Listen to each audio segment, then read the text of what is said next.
আজকে আমরা আপনাদেরকে আফ্রিকার একটি দেশ দেখাতে চলেছি, যেই দেশটাকে বলা হয় আফ্রিকার সিঙ্গাপুর। আফ্রিকার মানুষ সম্পর্কে আমাদের যেই ধারণা সেটা হলো আমরা মনে করি ওরা আমাদের ক্ষতি করবে, ওরা আমাদেরকে খেয়ে ফেলবে। রুয়ান্ডার এই ব্লগটা আমরা সাজিয়েছি একটু ভিন্ন আঙ্গিকে। এই ব্লগের মধ্যে থাকছে আফ্রিকার মানুষজন কিভাবে জীবনযাপন করে এবং তাদের কালচারগুলো কেমন হয়ে থাকে, এই সব কিছু শেয়ার করবো আপনাদেরকে এই ব্লগের মধ্যে।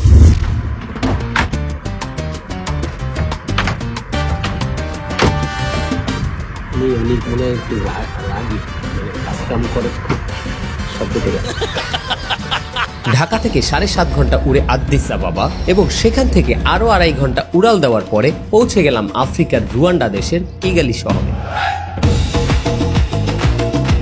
রুয়ান্ডা শহরে তখন প্রায় রাত 3টা বাজে। আমরা পৌঁছে ইমিগ্রেশন শেষ করে এয়ারপোর্ট থেকে কারেন্সি এক্সচেঞ্জ করে নিলাম। $200 আমরা পেয়েছি রুয়ান্ডান 2,91,000 ফ্রাঙ্ক। বাংলাদেশে 1 টাকায় পাওয়া যায় রুয়ান্ডান প্রায় 12 ফ্রাঙ্ক। এয়ারপোর্ট থেকে বের হয়ে দেখলাম রাস্তাগুলো খুবই সুন্দর এবং পরিষ্কার পরিচ্ছন্ন। আমাদের বুকিং করা হোটেলটি প্রায় 12 কিলোমিটার দূরে থাকায় আমরা একটি ট্যাক্সি নিয়ে নিলাম। হোটেলের দিকে যাচ্ছি মাত্র $20, অর্থাৎ এখানের 25,000 টাকায়। রাত হলেও রাস্তাগুলো ছিল খুবই আলোকিত এবং বোঝাই যাচ্ছে এই শহর কতটা পরিচ্ছন্ন আর গোছানো। রুয়ান্ডার এই কিগালি সিটির এক পাশে রয়েছে ঘন বসতি, যার অধিকাংশ মানুষই নিম্ন আয়ের মাধ্যমে জীবনযাপন করে।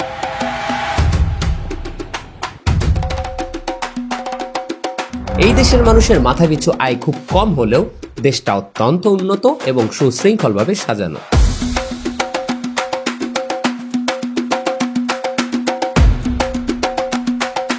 এখানে সবচেয়ে সহজ যানবাহন হিসেবে মানুষ ব্যবহার করে মোটরসাইকেল।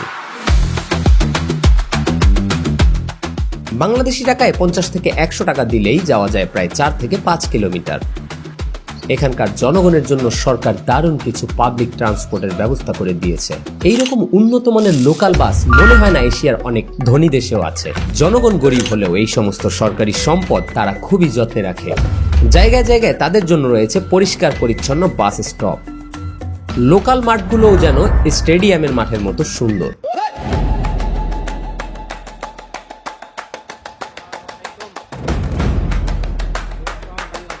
খাতা কলমে কিগালিতে 2% মুসলিম জনসংখ্যা দেখালেও আমরা এখানে প্রচুর সংখ্যক মসজিদ দেখতে পাই। শুধু তাই নয়, এখানে পুরো একটা এলাকা আছে যেখানে শুধুমাত্র মুসলিমরাই বসবাস করে। কিগালি রাস্তায় আমরা খুব বেশি দামি গাড়ি দেখতে না পেলেও রাস্তা ভর্তি দেখতে পেয়েছিলাম মোটরসাইকেল। এখানে কোনো মোটরসাইকেলই হেলমেট ছাড়া চলে না এবং মোটরসাইকেলগুলো সুশৃঙ্খলভাবে চলাচল করে।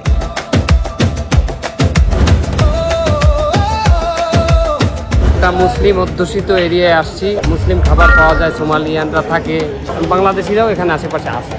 এই জায়গাটা অনেক কালারফুল। কালারফুল মানে রোডের নিচেও পেইন্টিং করে থুইছে। এটা ভিডিওতে দেখছিলাম। ওদের বাজনা, ওদের গান। এখানে রেস্টুরেন্ট অনেক বেশি, কিন্তু কাস্টমার সেই তুলনায় খুবই কম। তাই প্রত্যেক রেস্টুরেন্টেরই মার্কেটিং করার জন্য বাইরে কয়েকজন মানুষ থাকে। Welcome Wendy's. We have chicken pilau, beef pilau, special pilau, African tea, black tea, ginger tea, fresh juice, everything. Welcome Wendy's. গরুর গোশত হলো 4,000 টাকা। 4,000 টাকা দিয়ে গরু গোশত আর ভাত। মুরগির দাম বেশি, মুরগি 9,000 টাকা। মানে ওদের 4,000 মানে আমাদের 400 টাকা।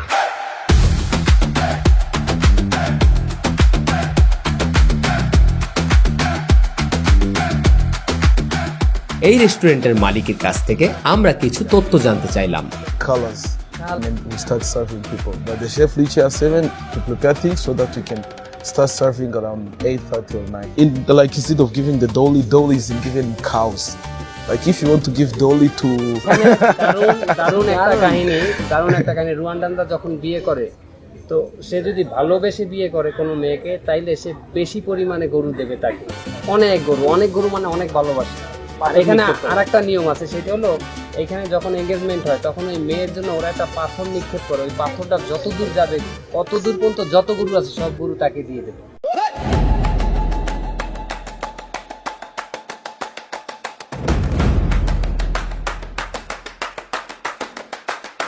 জোহরের সময় হওয়ায় আমরা একটি মসজিদে যাওয়ার জন্য হাঁটতে থাকি।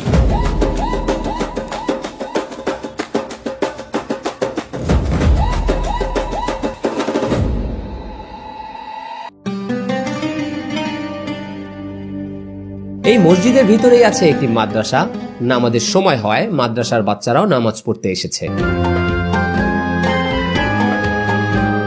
এখানে জুতা চুরি না হলেও জুতা রাখার জন্য একটি বুথ আছে, যেখানে গিয়ে জুতা রেখে নামাজে ঢুকতে হয়। মসজিদে জোহরের সময় এত বেশি মানুষ দেখে আমরা আসলেই অবাক হয়েছিলাম। নামাজ শেষে আমরা রওনা হই কিগালি সিটি সেন্টারের দিকে। মূলত সিটি সেন্টার কিগালি শহরের প্রাণকেন্দ্র। এখানে অ্যাক্সিডেন্ট হলেও কেউ কারো গাড়ি জায়গা থেকে সরায় না যতক্ষণ পর্যন্ত না পুলিশ এসে তদন্ত করছে।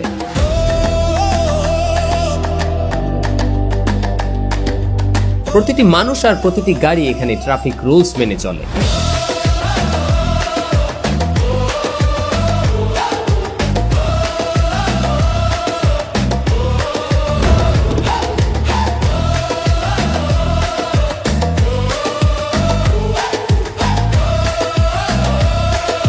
সম্পূর্ণ দেশটা উন্নত হলেও প্রতিটা বাইকের হেলমেটগুলো কেন জানি একদমই অনুন্নত।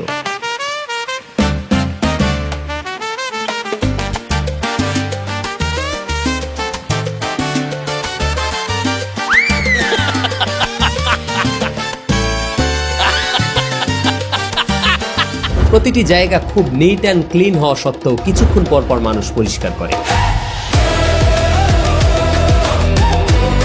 এই শহরের থেকে অনেক উন্নত আর ধনী শহর আমাদের ঢাকা, কিন্তু সেখানে আমরা মোবাইল পকেট থেকে বের করার সাহস পাই না।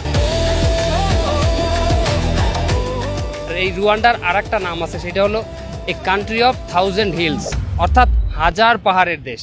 রুয়ান্ডাকে বলা হয় হার্ট অফ আফ্রিকা। এটাকে এই কারণে সিঙ্গাপুর বলা হয় কারণ পুরো রুয়ান্ডা শহরটা খুব ক্লিন।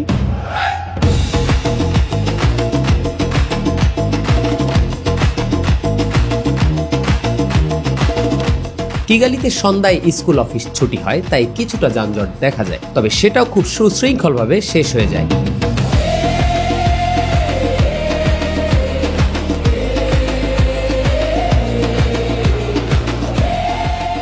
কিগালি পাহাড়ে ঘেরা, তাই সন্ধ্যা নামলেও শহরটা আরো সুন্দর লাগে।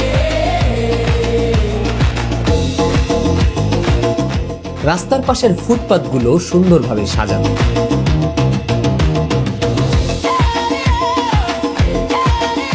সিটি সেন্টার রাতে খুবই জমজমাট হয়ে ওঠে এখানকার রেস্টুরেন্টগুলোর জন্য।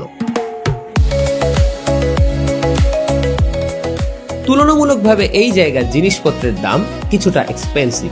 এশিয়ান অনেক মানুষ কল্পনাও করতে পারবে না, আফ্রিকান একটা দেশে আমরা রাতে হাঁটাচলা করতেছি। কিন্তু এই দেশটা এমন একটা দেশ, আফ্রিকার রুয়ান্ডা, ইস্ট আফ্রিকার 100% সেফ, নিরাপদ। সে 24 ঘন্টা। কিগালিতে আপনি ভোরে ওঠেন, একদম পরের দিন ভোর পর্যন্ত আপনি নিরাপদ, আলহামদুলিল্লাহ। এখানকার মানুষ গরিব হলেও সব সময় খুব পরিপাটি থাকতে পছন্দ করে। জুতা তাদের সবচেয়ে বড় শখের বস্তু। তারা টাকা জমিয়ে জমিয়ে দামি জুতা কেনে, আর তাদের এই জুতার যত্ন নেওয়ার জন্য এই শহরে রয়েছে প্রচুর পরিমাণের জুতার লন্ড্রি। জামা কাপড়ের দিক থেকেও তারা বেশ শৌখিন। বিদেশি টুরিস্টদেরকে তারা সবাই খুব সম্মান করে। ব্লগের এই পর্যায়ে আমরা আপনাদেরকে দেখাবো কিগালির নিম্ন আয়ের মানুষের বসবাসের জায়গা।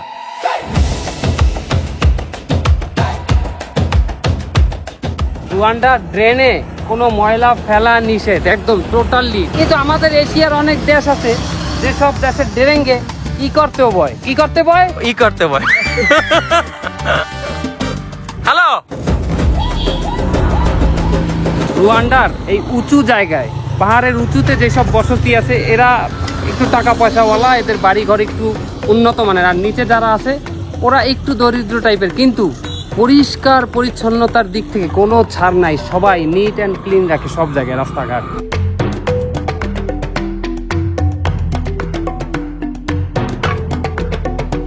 আমি একটা জায়গা আসছি, জায়গার নামটা খুবই ইন্টারেস্টিং। ওই যে নামটা আপনারা বানান করেন, এরপর আমি কমু। আমরা পারলাম না, আপনিই বলেন। ইকানজে মুদুগুদু। কি আবার বল? ইকানজে মুদুগুদু। ইকানজে ডুগু। ইকানজে মুদুগুদু। না, ডুগু। আরে ওই মুদুগুদু। ওই ডুগু লেখা হয়ে গেছে। মুদুগুদু হলো মুদু। ওরা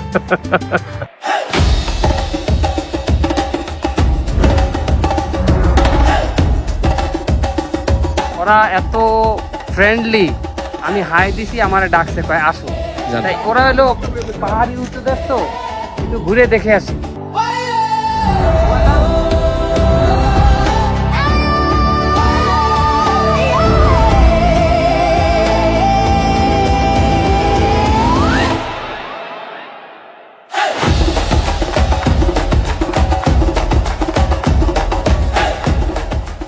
আমরা যে বাসায় ঢুকছি এই বাসার ভাড়া সম্পর্কে আমি জানতে চাইলাম। ওদের 2টা রুম আছে আর এই একটা হলো ডাইনিং বলা যায়। এটার ভাড়া ওদের 7,500 রুয়ান্ডান ফ্রাঙ্ক। আর ও হ্যালো, এখানে অ্যাভোকাডো আছে, আলু আছে, আর হলো বিন আর হলো ঝাল আছে, মরিচ। ওইটা ওরা খায়, ওইটা ওরা এক ঝাল খায়।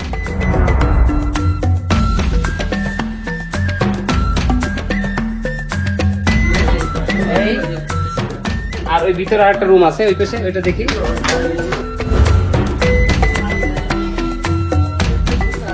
এই 2 রুম 1 ডাইনিং রুম, ভাড়া হলো 700 টাকা, বাংলাদেশি টাকা 750 টাকা। আলহামদুলিল্লাহ, আল্লাহ তাআলা আমাদেরকে যে কত ভালো রাখছে বাংলাদেশিদের, এইটা এই আফ্রিকায় আসলে বোঝা যায়। এই রুয়ান্ডা, এই দেশটা ধনী কিন্তু বেশিরভাগ মানুষ দারিদ্র সীমার নিচে বসবাস করে। একটা বাসায় গেলাম, ওদের 2টা রুম, ওরা 8 ভাই বোন, 2 জনের বিয়ে হয়ে গেছে, বাকি সবাই একসাথে থাকে। এবং ওরা যা খায় দেখলাম, ওরা শুধু আলু আর সিমের বিচি অর্থাৎ বিন আর হলো সাথে হালকা একটু মশলা দিয়া, তেল মেল কিছু না, ওইটারে সেদ্ধ করে, এবং সাথে অ্যাভোকাডো আছে, দাম কম, সেদ্ধ করে এক এক থাল করে ওই খাইতেছে। এবং রাতের জন্য রান্না করেছে যে একবারে খাবে। আল্লাহু আকবার, আল্লাহ আমাদেরকে ভালো রাখছে। নিচে ফুটবল খেলার মাঠ দেখে আমরা সেই দিকেই যাই।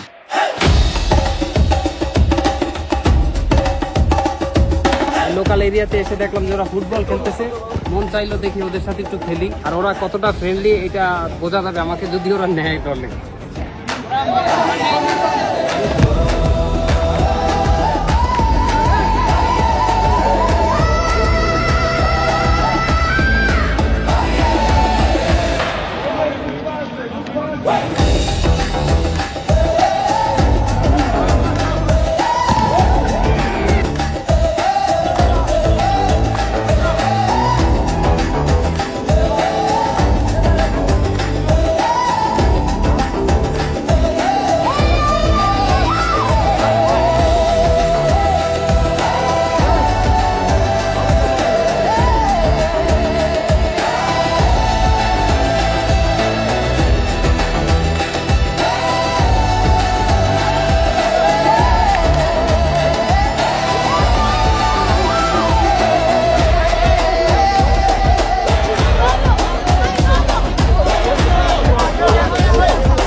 দেশটা উন্নত কিন্তু ওদের জীবনযাত্রার মান অতটা উন্নত না।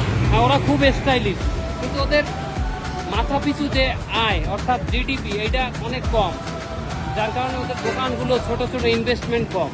এই পর্যায়ে আমরা আপনাদেরকে দেখাবো কিগালি শহরের সবচেয়ে সুন্দর জায়গা। জায়গাটা পাহাড়ের অনেক উপরে হওয়ায় 2 জন বাংলাদেশি ভাই আমাদের সেখানে গাইড করে নিয়ে যায়।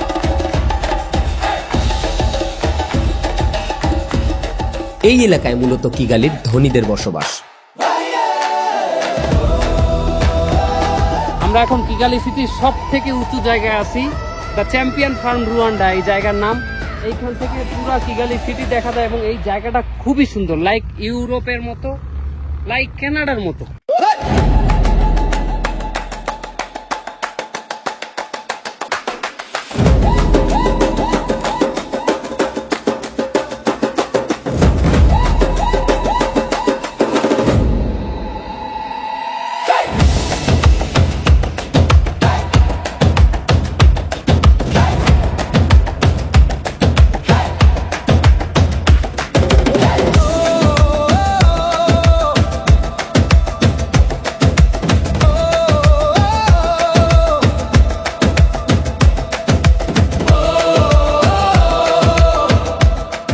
পাহাড় থেকে নামতে নামতে সন্ধ্যা নেমে আসে, আর আগেই বলেছি কিগালির সন্ধ্যাটা খুবই উপভোগ্য।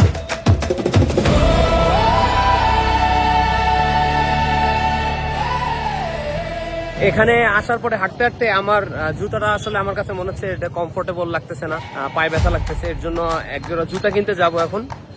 চলেন দেখি মার্কেটের দিকে যাই, মার্কেটের কি অবস্থা এখানকার।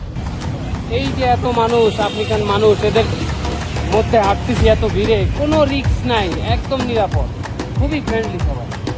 হ্যালো। বাজারের মধ্যে প্রচুর সংখ্যক বিক্রেতা থাকলেও কেউ কাউকে বিরক্ত না করেই কেনাবেচা করছে।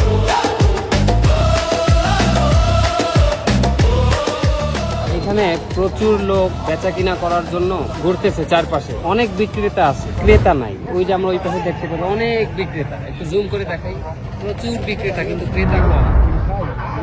এবং আরেকটা জিনিস, মজার জিনিস, সেইটা হলো এরা খুব পোলাইট, এরা আপনাকে কেনার জন্য জোর জবরদস্তি করবে না, কোনো রকম ফোর্স করবে না। এটা তাদের একটি লোকাল বাস স্ট্যান্ড, কিন্তু দেখতে কি অপূর্ব সুন্দর আর পরিষ্কার পরিচ্ছন্ন।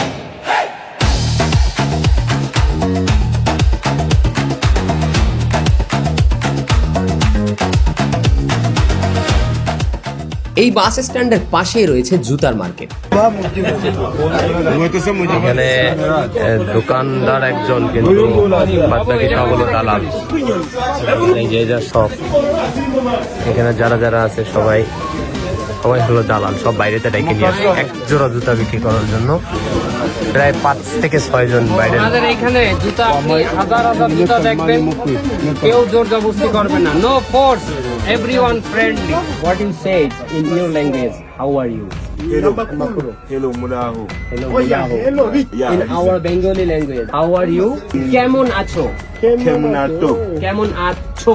Kemunacho. Yes, I will ask you kemon acho, and you reply me bhalo achi.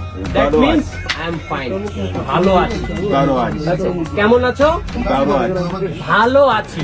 Baro achi. Bara achi na, bhalo achi. Baro achi. কেমন আছো? Baro achi. Wow, good.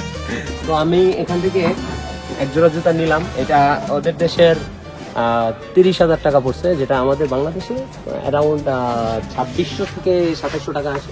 তা আমার মনে হয় যে জুতাটা সুন্দর। আপনারাও কমেন্ট করে জানাবেন জুতাটা আসলে কেমন দেখছে। এবং আমাদের সাথে যে দোকানের যে মালিক আছে, you are the owner this shop.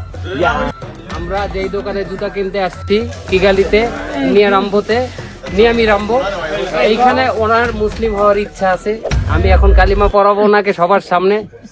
সে আশহাদু আল্লাহ ইলাহা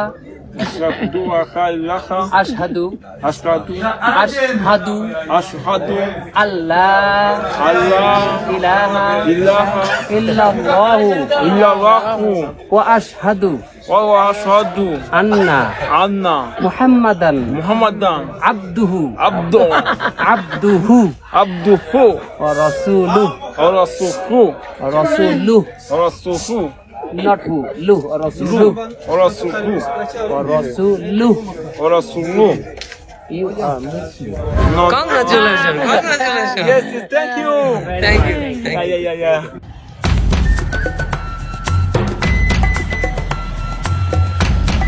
আমরা এখন রুয়ান্ডার কিগালির একটা মিউজিয়ামে যাচ্ছি। এই মিউজিয়ামে গেলে আমরা জানতে পারবো ওদের যে জেনোসাইড, গণহত্যা হয়েছিল, ওই গণহত্যা সম্পর্কে। এবং এটা হলো জেনোসাইড মেমোরিয়াল মিউজিয়াম। রুয়ান্ডার গণহত্যা সম্পর্কে জানতে আমরা এসেছি এই জাদুঘরে। বাম পাশে এটা মূলত কবরস্থান। সামনে জাদুঘরে ঢোকার আগেই আমাদেরকে ঢুকতে হয়েছিল একটা রুমে। মূলত আগে এই গণহত্যা নিয়ে প্রতিবেদন দেখতে হয়, তারপরেই তারা ঢুকতে দেয় জাদুঘরে। জাদুঘরের ভিতরে ক্যামেরা অ্যালাউড না থাকায় আমরা কোনো প্রকার ফুটেজ নিতে পারিনি, তবে জানতে পেরেছি একটি জাতির সভ্য হয়ে ওঠার গল্প। রাওয়ান্ডান জেনোসাইডের পর রাওয়ান্ডার সরকার কঠোর আইন, জাতিগত বিভাজন নিষিদ্ধ করা এবং পুনর্বাসন প্রক্রিয়া চালু করে। মানুষকে হুতু তুতসি পরিচয়ে বদলে শুধু রুয়ান্ডান পরিচয়ে একত্র হওয়ার উৎসাহ দেয় এই দেশের সরকার। এই কারণেই ভয়াবহ গণহত্যার পরেও দেশটি আজ তুলনামূলকভাবে শৃঙ্খলাবদ্ধ ও শান্ত সমাজে পরিণত হয়েছে। অথচ আমাদের দেশে একবার নয়, বারবার গণহত্যা ঘটার পরেও আমরা কি জাতি হিসেবে সভ্য হতে পেরেছি? আমাদের দেশে চুরি, ডাকাতি, ধর্ষণ, অবৈধ কার্যকলাপ, যেখানে সেখানে ময়লা ফেলা, একে অপরের ক্ষতি করা, এসব কি শুধুমাত্র একটি দেশের সরকারের কারণেই ঘটে, নাকি জাতি হিসেবে আমাদেরকেই এই সব অপরাধের দায় নিতে হবে?